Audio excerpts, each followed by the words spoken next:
Olá, meu nome é Tânia Barros. A você que está ouvindo pelo podcast ou assistindo vídeo no YouTube, seja muito bem-vindo ao canal Loucos por Biografias.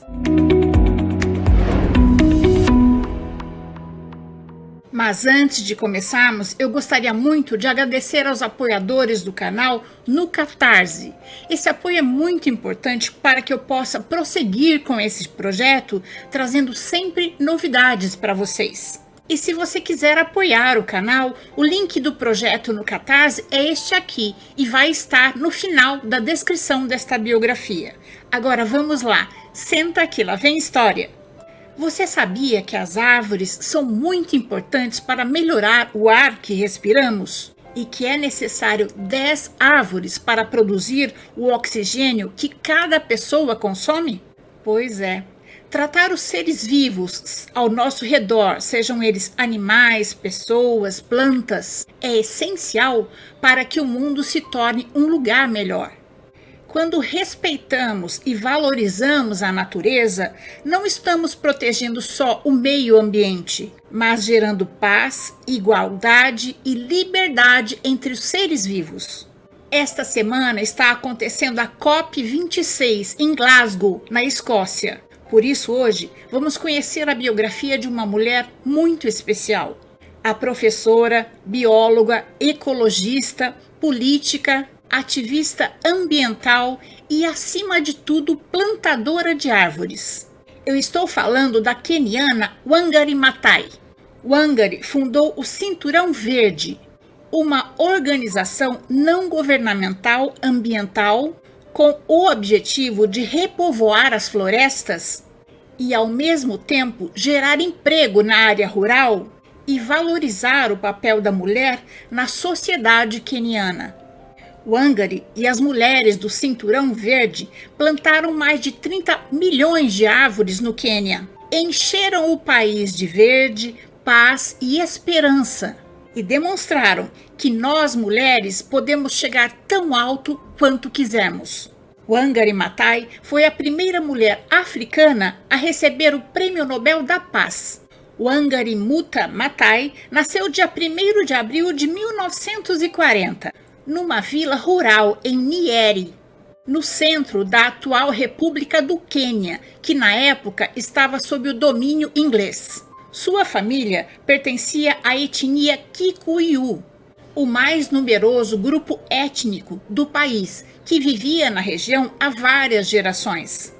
A maior parte da sua família era de pessoas pobres que trabalhavam para os ingleses. Sua mãe era agricultora e seu pai trabalhava como mecânico e motorista. Mas a forma de pensar de sua família era muito diferente dos ingleses. Certa vez, sua mãe lhe perguntou: "Você acha que essa árvore serve para quê, Wangari?"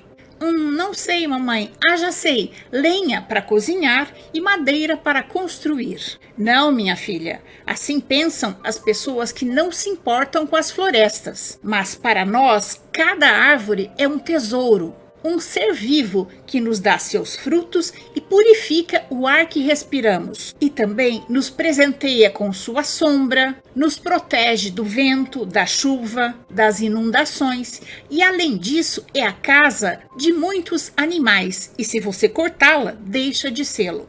Foi assim que Wangari entendeu que uma árvore é muito mais que sua madeira. Ela ainda era pequena quando sua mãe deixou uma horta aos seus cuidados.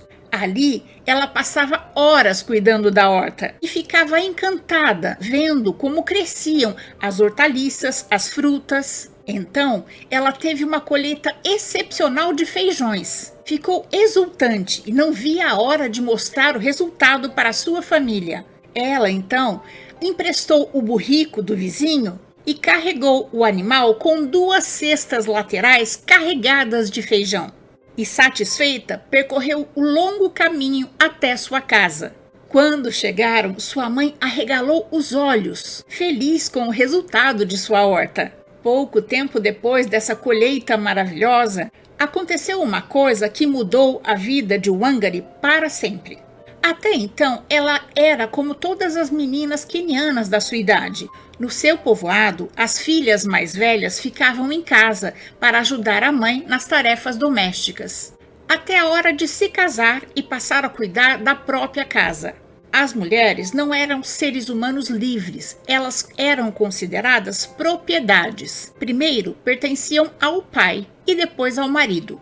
Mas um dia, seu irmão mais velho mudou isso tudo. Mamãe, por que o Wangari não vai à escola como eu? Porque ela é menina e tem que ficar em casa para me ajudar. Que pena, esperta como ela é, ia aprender muita coisa. E nos ajudaria a fazer colheitas tão boas quanto da horta dela. Sua mãe pensou, se virou para o Wangari e disse: Wangari, você gostaria de ir à escola com seus irmãos? Wangari ficou tão feliz que seus olhos se encheram de lágrima e ela não conseguiu responder, mas a mãe entendeu. Aos 8 anos, Wangari começou a frequentar a escola junto com seus irmãos. Apesar de nunca ter estudado antes, com sua esperteza e vontade de aprender, ela logo alcançou o nível das crianças da sua idade. Aos 11 anos, foi estudar num colégio interno dirigido por freiras. No começo, Wangari sentiu um pouco de receio. Era tudo muito diferente. Para começar, as aulas eram dadas em inglês, idioma que ela teve que aprender. Até as brincadeiras e as modalidades de esporte dos ingleses eram muito diferentes. Mas ela se jogava, queria aprender de tudo. Durante os anos do ensino médio no colégio interno, Wangari se mostrou uma excelente aluna. Incentivada por seu professor de ciência e seu gosto por química e biologia, decidiu que não seria professora ou enfermeira, as únicas opções para garotas quenianas em 1950, mas que entraria para uma universidade. Maathai pretendia ingressar na Universidade da África Oriental, em Uganda. Mas, para sua surpresa e alegria, por ser uma excelente aluna, recebeu uma bolsa de estudos da Fundação Kennedy e, junto com outros 300 quenianos, prosseguiu seus estudos nos Estados Unidos em 1960, se formando em biologia em 1964, tornando-se a primeira mulher da África Oriental a obter um diploma universitário de biologia. Maathai foi inserida numa visão de mundo ocidentalizada, diferente das meninas quenianas da sua época. Wangari foi à escola, aprendeu inglês, formou-se em uma universidade, conheceu outros países, outros povos, como nos Estados Unidos, na Europa. E sua visão de mundo se tornou muito diferente daquela que teria tido se tivesse sido criada como uma mulher africana comum, onde teria se casado e seguido os passos da mãe. Quando voltou ao Quênia, ficou muito feliz ao saber que as pessoas do seu povoado tinham, por fim, recuperado suas terras. Os campos já não estavam mais nas mãos dos ingleses e podiam ser cultivados com total liberdade pelo seu povo. Essa era a boa notícia. A má notícia é que as pessoas tinham mudado muito e começaram a pensar de uma maneira diferente. Os camponeses que antes respeitavam e amavam a terra, agora só visavam os lucros. Você não cultiva mais cereais e hortaliças nos seus campos? Não, Wangari, dá mais dinheiro plantar chá e café. Tá, mas como você faz para conseguir comida? Com o dinheiro que ganhamos, compramos o que precisamos na cidade. O problema é que para cultivar café e chá, esses agricultores derrubaram florestas inteiras, arruinando o habitat de muitas espécies de animais. Wangari ficou triste. Aquela não era a maneira certa de fazer as coisas, maltratando a natureza, e não estava disposta a ficar de braços cruzados enquanto a ganância acabava com os recursos naturais do Quênia. Ela visitou vários povoados. Em alguns já não existiam mais árvores e os riachos tinham secado. Como não tinha mais a sombra das árvores e no Quênia faz muito calor, a água evaporava rápido. Por isso, os riachos tinham secado e muitos animais foram viver em outros lugares. As pessoas começaram a perceber que não tinham mais água nem para regar sua terra. As colheitas de café e chá diminuíram. até a água para beber era pouca. Para piorar, os alimentos na cidade foram ficando cada vez mais caros. Quase sem ter o que comer e água para beber e regar o plantio, os povoados começaram a entrar em conflito. Todos queriam mais território para cultivar o chá e o café, sem perceber que isso estava piorando a situação. Quando retornou ao Quênia, Wangari passou a lecionar na Universidade de Nairobi, capital do Quênia. Nesse mesmo ano, ela conseguiu abrir uma loja para suas duas irmãs e conheceu seu futuro marido, Manji Maathai. Wangari teve 3 filhos com Manji, mas ele a deixou em 1970. Na Universidade de Biologia, Wangari tinha aprendido sobre o perigo de se derrubar árvores e, infelizmente, pôde comprovar que esses perigos estavam se cumprindo no Quênia. Depois de pensar muito no problema, ela percebeu que a única solução era replantar todas as árvores que tinham sido derrubadas.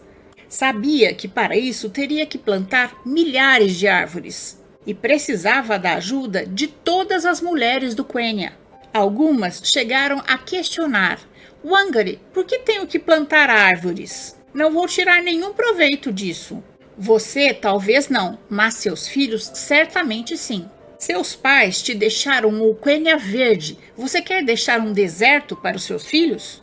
Para conseguir mais gente para ajudá-la, Wangari criou a Associação Movimento Cinturão Verde, com o objetivo de proteger o habitat natural dos animais, recuperar as florestas e fazer com que a água voltasse aos riachos e ainda capacitar as mulheres do seu país. O trabalho baseava-se no plantio de árvores por mulheres nos arredores de Nairobi, como forma de proteger o solo contra a erosão.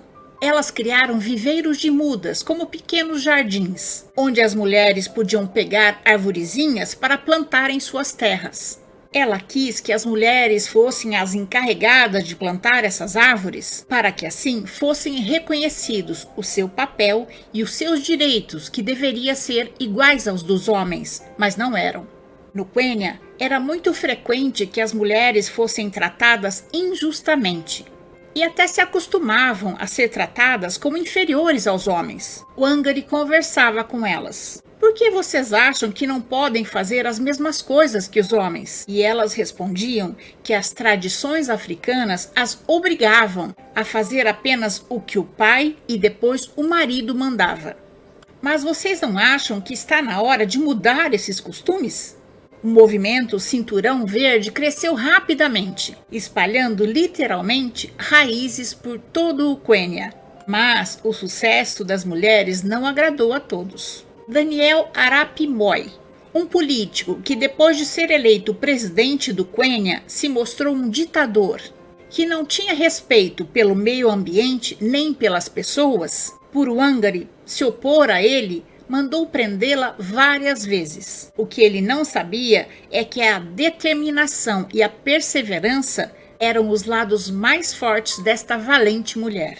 Nem depois de várias prisões ela deixou-se derrotar e continuou apoiando o direito das mulheres e a preservação do meio ambiente. Em 1992, mais de 10 milhões de árvores já tinham sido plantadas, com trabalho assegurado a 80 mil mulheres.